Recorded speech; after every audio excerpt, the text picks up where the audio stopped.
feel most of the decisions which related to the economic policies and most of the decisions related to budget and other financial matters were actually controlled by these dynasty one, basically from one family, and which also led to the corruption, which also led to the implementation, lack of implementation of the policies, and also failure of the implementation of the major economic policies. Interestingly, due to, and when it comes to global media, because from the India's point of view, Sri Lanka is very significant issue. The crisis in Sri Lanka actually directly affects the India's security system, economic system, and other kind of concerns. But however, you see the global media didn't pay much attention to the Sri Lankan crisis, which is also one of the factors which we should consider.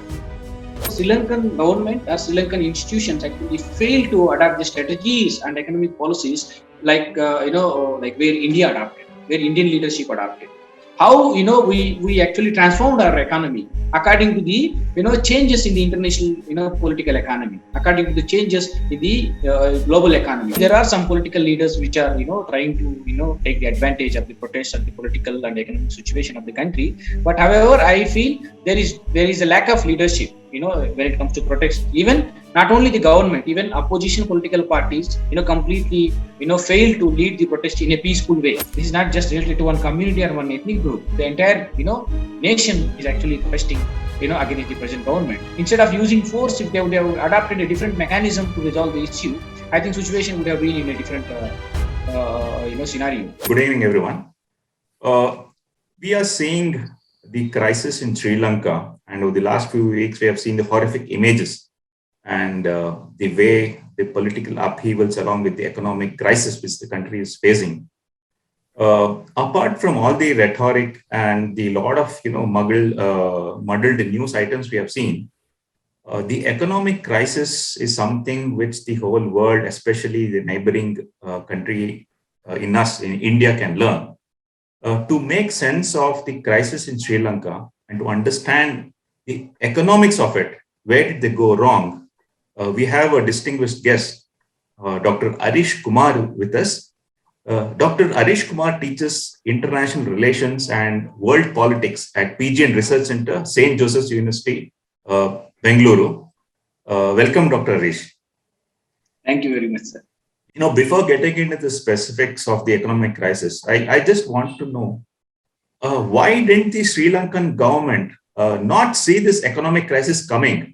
For the last 2 years, despite the signs of they had a depleted foreign exchange reserve, and then they had COVID. So, despite this, why didn't the Sri Lankan government see this economic crisis coming? So basically, if you see, the role of government actually played a very significant role in this entire crisis. If you see from the beginning, from the 2019 onwards, because before understanding the crisis, especially from 2019 onwards, so it's also important for us to see the history, what was the situation, what is the condition of Sri Lankan economy before 2019, before pandemic, or before all kinds of crises which we are witnessing. And before 2019, if you see the economic stability and economic growth in Sri Lanka, so we can say that even though it's a small economy, so it emerged as one of the best example for many third world countries across the region, and especially if you see in South Asia after India. So it is actually Sri Lankan economy which you can see some kind of stable economic progress and economic growth. So from this point of view, if you see after 2019, so you can completely say that there is a lack of understanding, or lack of initiatives, or lack of the policy implementation from the government point of view. And it is also important for us to understand how the failure of the government, or the lack of understanding and the upcoming economic crisis from the government point of view. If you see, so you can clearly see there are many reasons which I can quote, but however I don't want to focus more on the political points internally, political issues. But however, significant changes if you see after 2019. So if you see the composition of the government also, you can understand. So basically kind of dynastic politics emerged from 2019 onwards. If you see the Rajapaksa family, how they control the ministries, from the president, again the Gotabaya Rajapaksa, then again the president from the same family background, again the most of the ministries from the same family background, and the youth ministry from the same family background, and most of the staff as assistant staff of the president and the prime minister and other prominent posts were also from the same family background. And I also feel most of the decisions which related to the economic policies, and most of the decisions related to budget and other financial matters were actually controlled by these dynasty, one basically from one family. So most of the leaders which were took main positions in the government were also from the same family. So, and which led to the the family involvement and the interest other interest impact, and which also led to the corruption, which also led to the implementation lack of implementation of the policies, and also failure of the implementation of the major economic policies. And apart from that, I also feel that some crucial steps which were taken by the governments also led to the crisis. For example, you can see the reforms which they introduced under the taxation system, economic taxation system. So the abolition of national building tax. The national building tax, if you see, before 2019, contributed a lot. So almost 3 to 2% of the entire tax system used to come from the national tax building tax. So which is abolished by the present government. And also the decisions which they took related to the fertilizers, importing fertilizers, are related to the implementation of domestic policies, or reforms to the VAT, the tax in a broader tax system, also equally contributed. But apart from that, I completely disagree with the government perspective. I cannot completely say that it is the government failure which led to the crisis, because if you see the series of the crisis, so in fact if you try to understand the the overall situation, how Sri Lanka actually evolving, what are the major issues or problems in Sri Lanka. Basically, Sri Lanka actually received the world attention, not just because of the the economic crisis. Prior to this, there were other crises. For example, there was ethnic issues. There were other kinds of issues, civil war. There were inequalities and misunderstandings, and kind of civil wars and conflicts between the different groups, and also conflicts between religious groups, which equally contributed for the economic crisis, I believe. So, but however, as you said, so there is a clear cut evidences where actually government failed to adapt and implement the proper policies. So apart from COVID-19, you can see many small economies and also developing economies like India are doing very well even in the post pandemic period. I completely agree that Sri Lankan economy actually completely depends on the tourism. Tourism is one of the major economic resource which contributes in a larger scale to their economy and to their economic growth and to their GDP. But however, the pandemic actually caused a lot of damage to the Sri Lankan tourism department. The imposition on travel ban or whatever, the imposition of the lockdown, or the imposition of restrictions by the Western countries and by the South Asian countries, because these are the countries where Sri Lanka attracted mostly the citizens from Europe and from South Asian countries used to visit Sri Lanka as a tourist destination. But however, all these restrictions during the COVID equally affected the Sri Lankan economy. And as you said, government completely failed to adopt adequate policies and implement the suitable economic policies during the pandemic and even post pandemic, which actually simultaneously led to the economic crisis, led to the political instability. Simultaneously, you see how economic crisis led to the political crisis, then political crisis led to the energy crisis. Then you can see now it has become a major problem in South Asia. But however, so I also feel interestingly, due to when it comes to global media, because from the India's point of view, Sri Lanka is very significant issue. The crisis in Sri Lanka actually directly affects the India security system, economic system, and other kind of concerns. But however, you see the global media didn't pay much attention to the Sri Lankan crisis, however, which is also one of the factors which we should consider. Thank you, Dr. Areesh. I mean, giving us a complete picture of what happened with Sri Lanka and where they went wrong. One specific thing is, you listed down a lot of factors. One thing is there any truth in the drastic move to organic agriculture? You talked about taxation, then you talked about tourism, all these factors. But is there any truth? Because this has been debated a lot in social media, especially in India, that the drastic move to organic agriculture in Sri Lanka, where the government forced people to shift to organic form of agriculture, it had a very detrimental effect on the agriculture, especially tea production in Sri Lanka, and which resulted one of the major factors to this economic crisis. Is there any truth in that, Dr. Areesh? Yeah, exactly. I agree with you actually. So even though it is not one of the major determinant, but however, tea production and also export of tea products is one of the major source for Sri Lankan economy. And as you said, all these initiatives which were adopted by the government, all the policies related to the economic reforms adopted by the government, the recent government. So as you said, equally contributed for the agrarian crisis in Sri Lanka. So which actually led to the food crisis.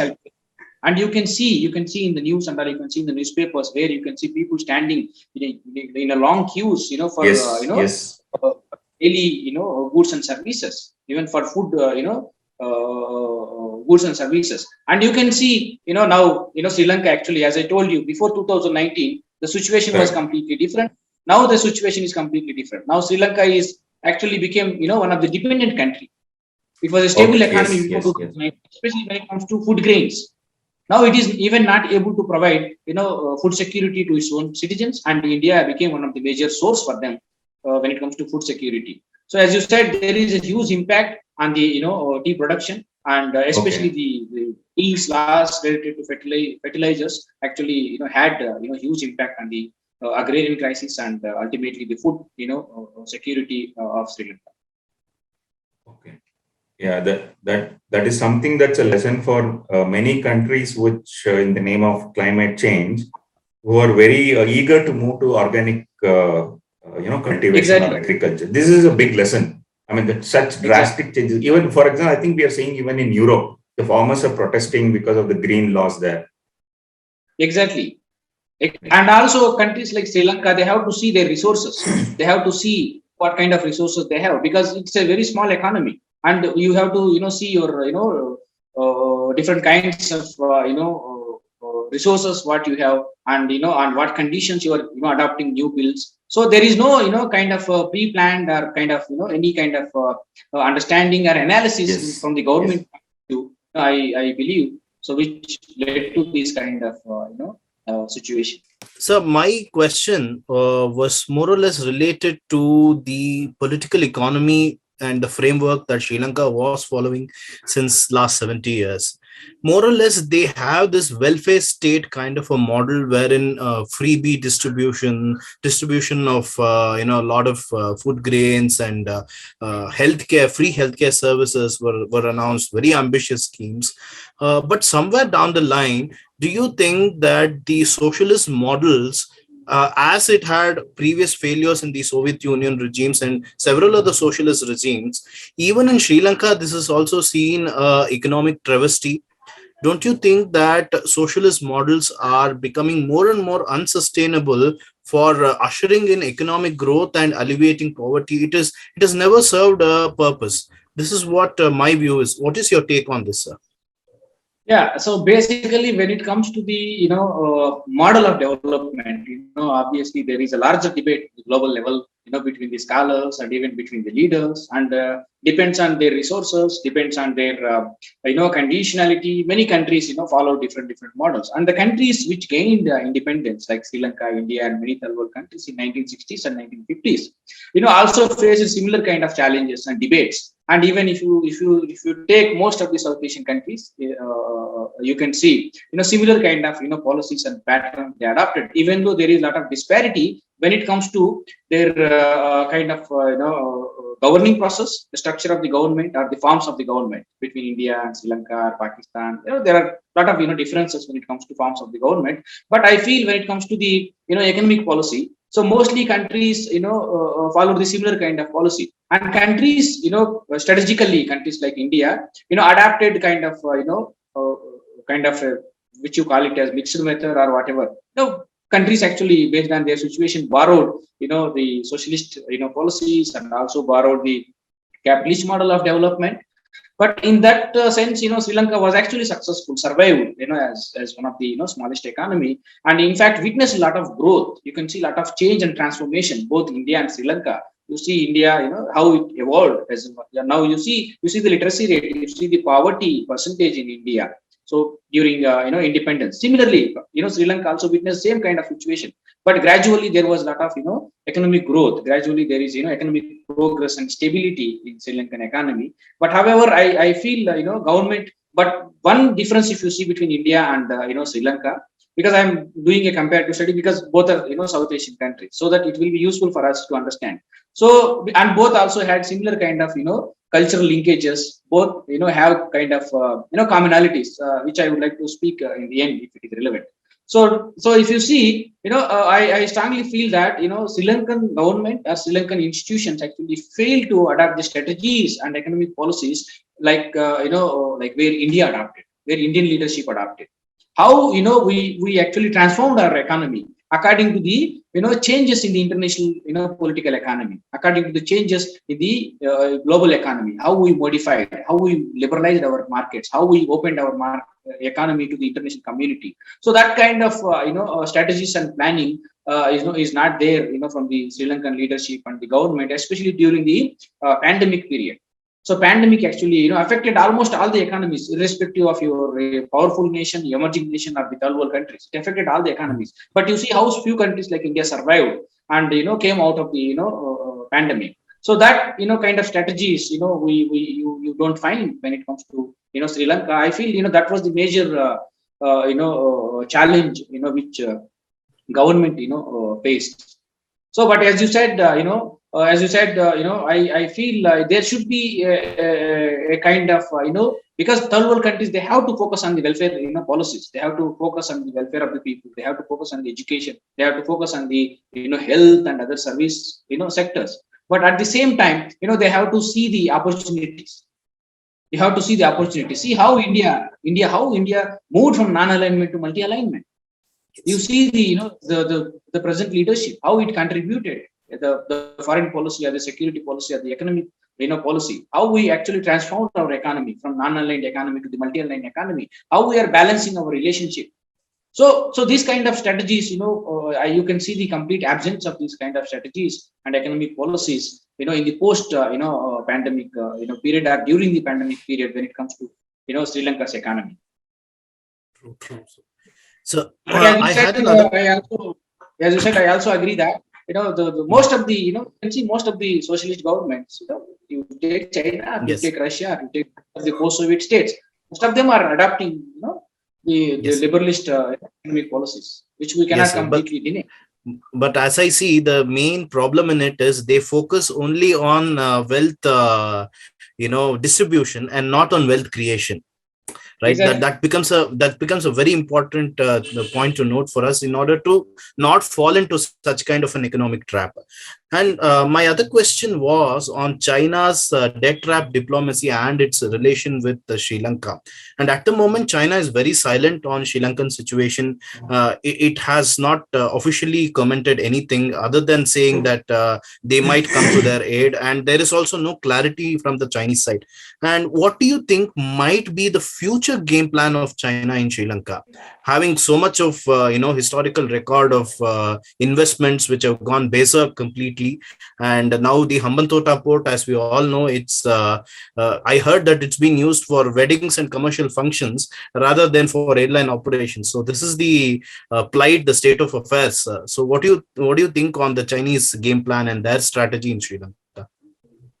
Yeah, rightly, pointed out one of the major, debate actually in the international politics, especially when it comes to India's interest in South Asia. So basically, if you try to, understand India's interests, in South Asia, the question which you posed is, plays a very significant, role. So, and as you said, it is very important for us to realize the, interest, whether it is a geo-economic interest or whether it is a geopolitical interest of China behind its recent initiatives, whether it is Sri Lanka, whether it is Pakistan, whether it is any African country or Latin American country. It is mostly it is very important to realize, the ground realities of China, how China is implementing, the economic policies, and how it is actually, in the name of, whatever the global economic development you call it, or in the name of, connecting the, the international, market, whatever, we call it. But however, as you referred, the term drip tap diplomacy was very popularly used in the international system by the international media and mostly by the international scholars from the Western,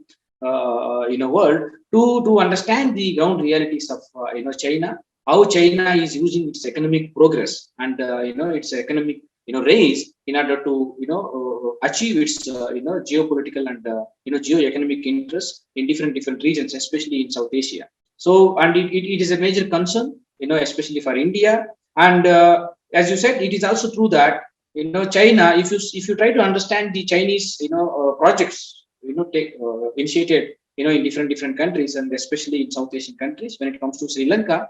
So I completely agree with you that, it is really not contributing for the economic progress of China and economic growth of, Sri Lanka, and the economic prosperity of Sri Lanka. So China has its own, interests, political interests, and strategic interests to implement all these projects. And you can see if you try to understand the composition of, the Sri Lankan, loan, in the broader level. So China is one of the, largest contributor and largest donor to Sri Lanka, and including, Japan, even, IMF is one of the largest donor, and India is also, contributing 2 to 3%, financial assistance to Sri Lanka. But China, is contributing more compared to other countries and other organizations. If you see the individual countries, contribution when it comes to financial assistance. So from that point of view, as you said, so China has its own, geopolitical interest. So to extend, financial support in the name of,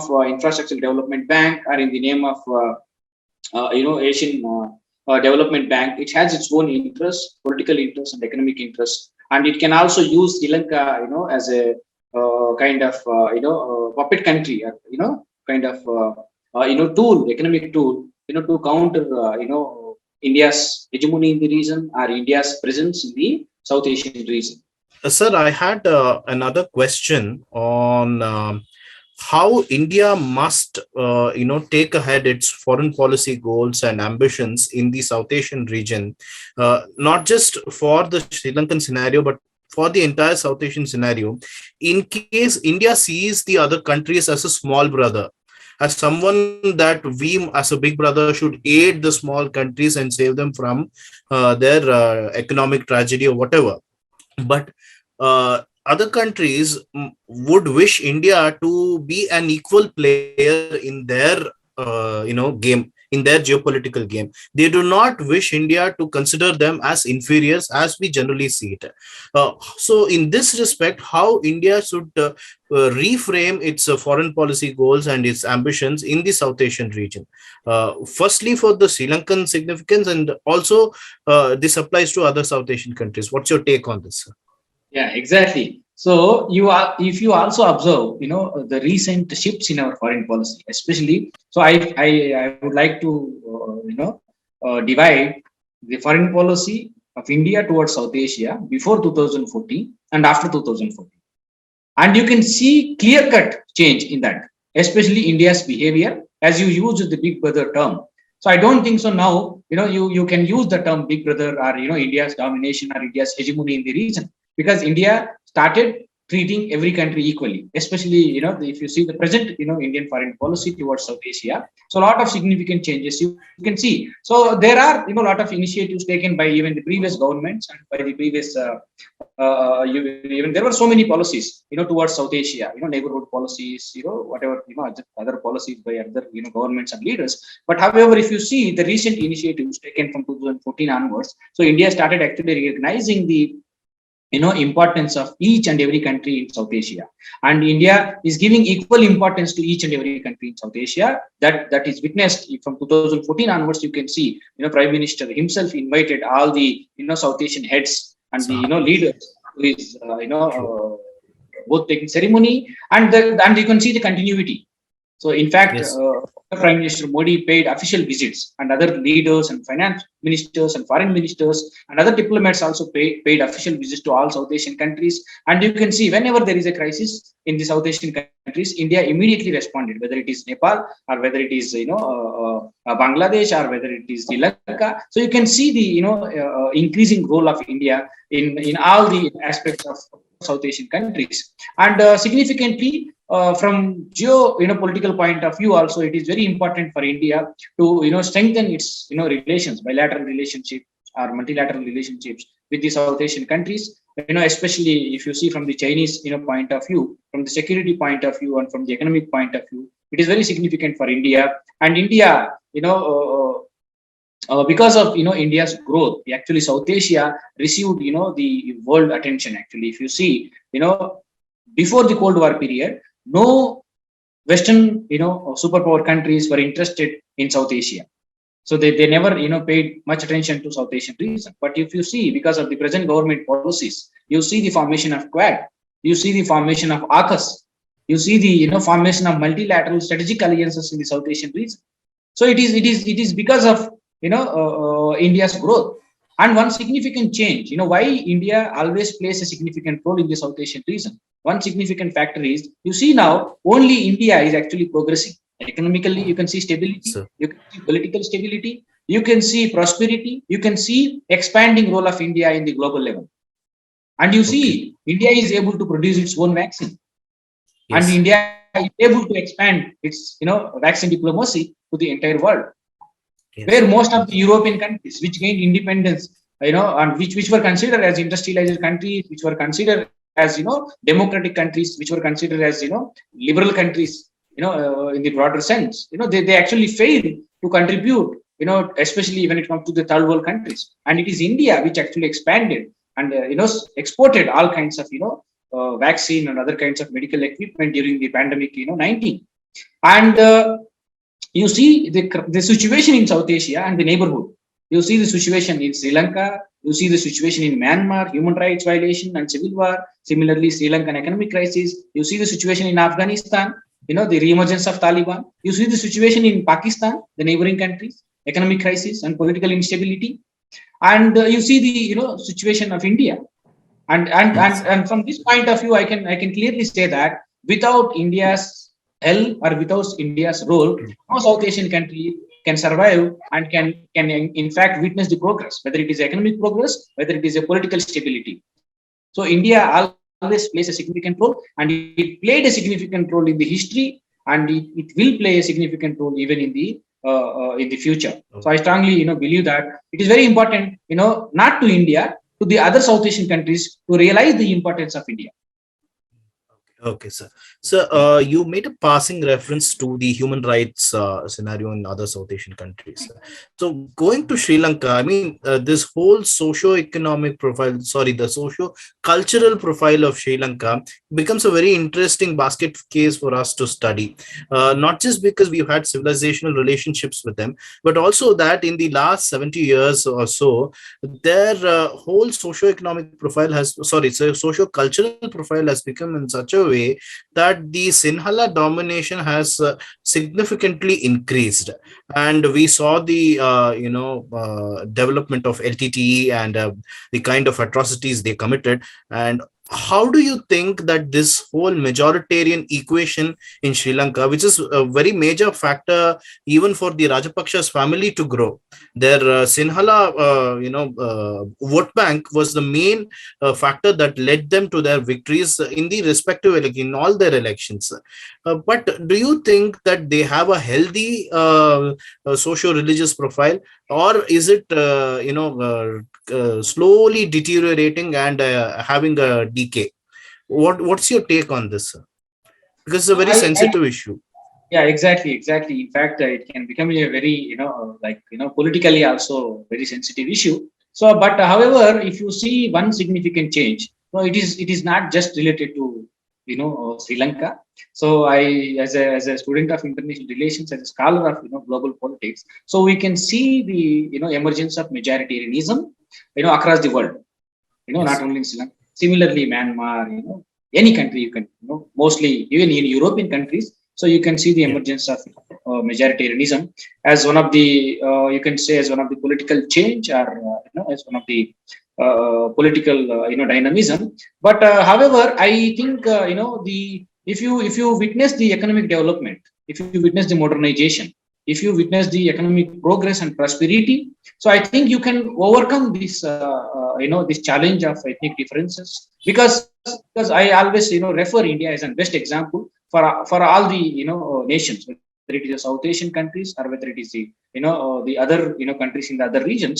I think India is the best example for multiculturalism, for multilingualism, for multi-religious communities. And you see how actually India sustained, and how the government also came up with the new policies to overcome these differences. So I think the majoritarianism was was there in Sri Lanka, was there in India, and most of the countries in this globalized world. I think even in the near future, most of the societies will become multicultural and multi-ethnic, and majoritarianism always will be there. So which cannot cannot be denied. So I think the economic prosperity and the economic development will help the communities, ethnic communities and the religious communities to overcome these major challenges. I strongly believe the political stability, the type of policies which we implement, the type of governing mechanism which we implement is also very important from this point of view.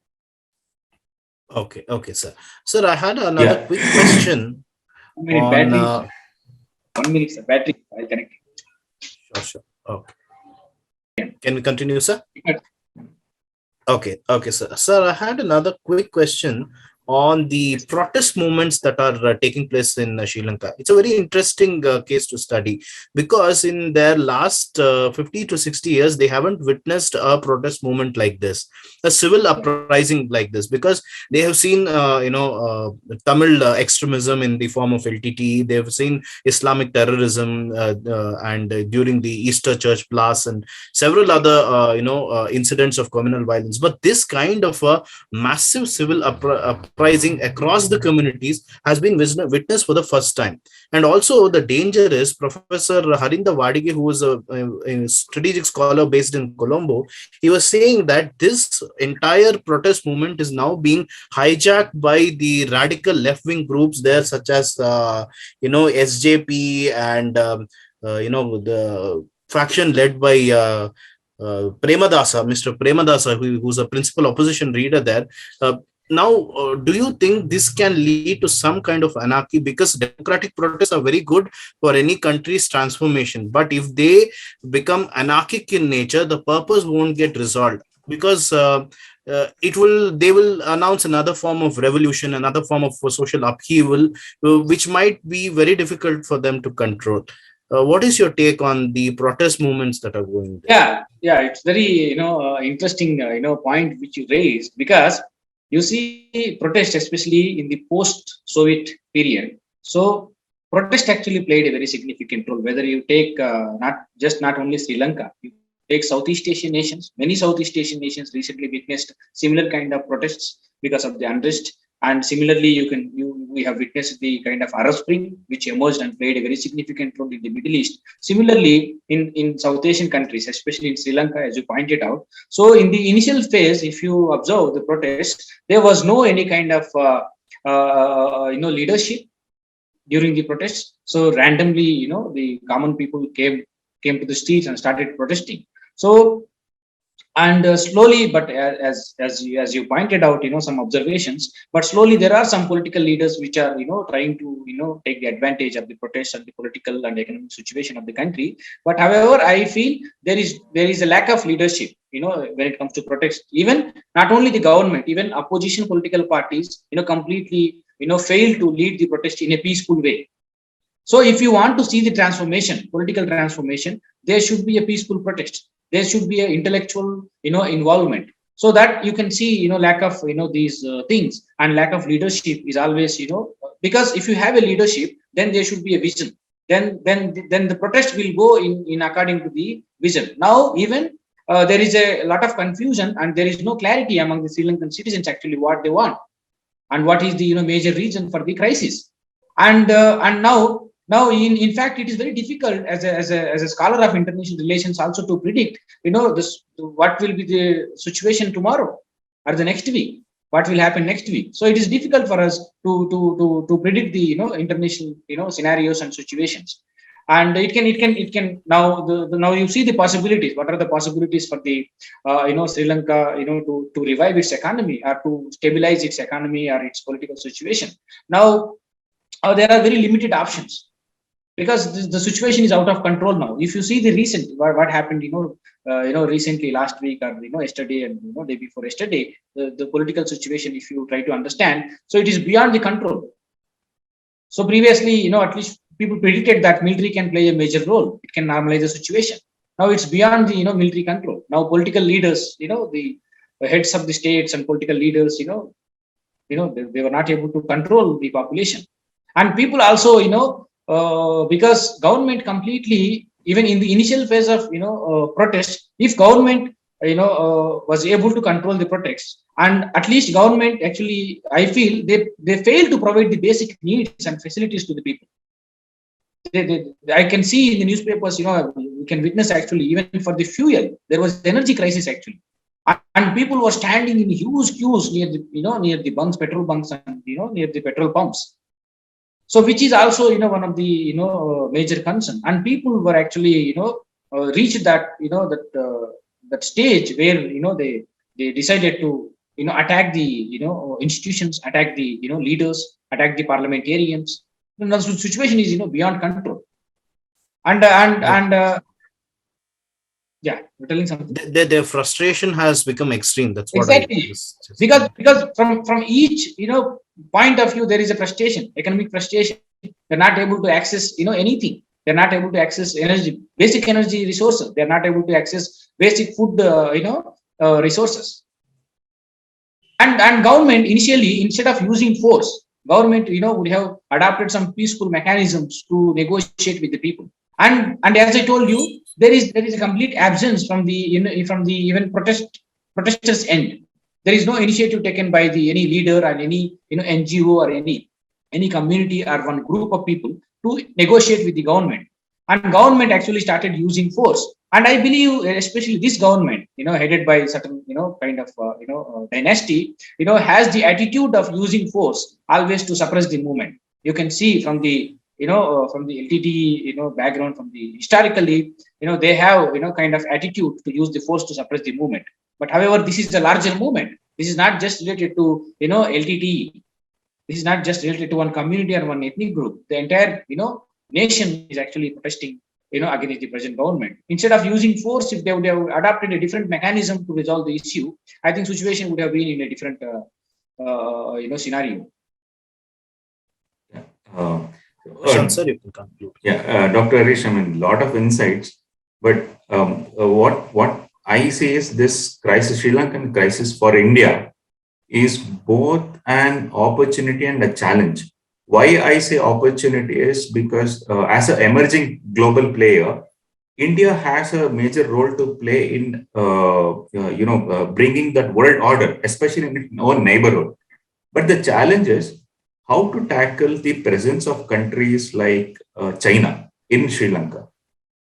That's one thing I wish to know from you. Like, how do you think India can help Sri Lanka so that China does not get a larger foothold, which is both detrimental to Sri Lanka itself and also to India.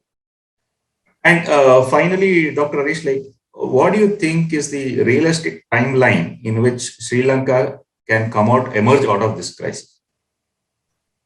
Yeah. So very interesting observation, sir. Basically, yeah, as you said. So I strongly feel, as I told you, you have to, demarcate the India's policy towards South Asia, especially under the present government. There are a lot of initiatives, taken by the,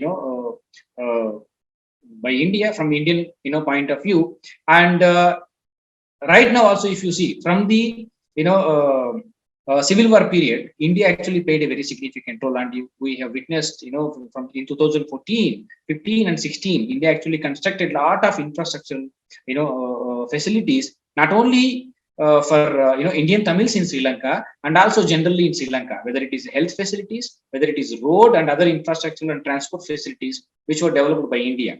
And as I told you in the beginning, so India actually played a significant role in the evolution, in the economic growth of Sri Lanka. Not only Sri Lanka, many South Asian countries. So India will play a very significant role in the near future. And as I told you, it is not India to realize; it is in fact the South Asian countries, the India's neighborhood, should realize the strategic importance of India. And without India's engagement, without India's involvement, you see the Bangladesh, without India's involvement, Bangladesh, you see the liberation from the liberation time to till now. So India always played a significant role in its economic growth. Similarly, in Sri Lanka, India always played a significant role in bringing stability, bringing peace to the region, bringing economic prosperity, bringing infrastructure facilities to the region. So China, but however, as I told you, it has its own, significant, geopolitical interests and geo-economic interests. So I think South Asian countries will realize, soon, whatever, as Vishnu Pramod, used the term, strategic term, the drip tap diplomacy, soon the South Asian, especially the South Asian, scholars and South Asian leaders will realize the importance of India, because it is India always stood for the South Asian countries. It is India always extended its humanitarian assistance to the South Asian countries. Even now, you see, India is one of the largest, donor. Not only from the geographical point of view, I am telling. If you see the history also, it is one of the largest donor. Now we are actually exporting a lot of food grains to Sri Lanka. We are giving a lot of financial, assistance to Sri Lanka. We are actually swapping our currencies with Sri Lanka. So currency differences. So in each possible way, India is actually contributing to, Sri Lanka. And the South Asian countries, especially Sri Lanka, in order to overcome this economic and political crisis, has to learn lessons from India. And it has to realize the the linkages between India and Sri Lanka, just not the cultural and historical linkages. So there are maritime linkages, there are security linkages, economic linkages, ethnic linkages, religious linkages, linguistic linkages. So based on all these things, it is very important for Sri Lanka to realize the importance of India, and it should maintain a cordial relationship with India. And I strongly believe, the international institutions or the superpowers of the world, cannot help Sri Lanka to overcome the economic crisis. It will take longer time. If India involves, if India plays a significant role, so Sri Lanka will overcome the economic crisis. I think it is also, now we have to see what kind of new government will form and what kind of governing model they adopt.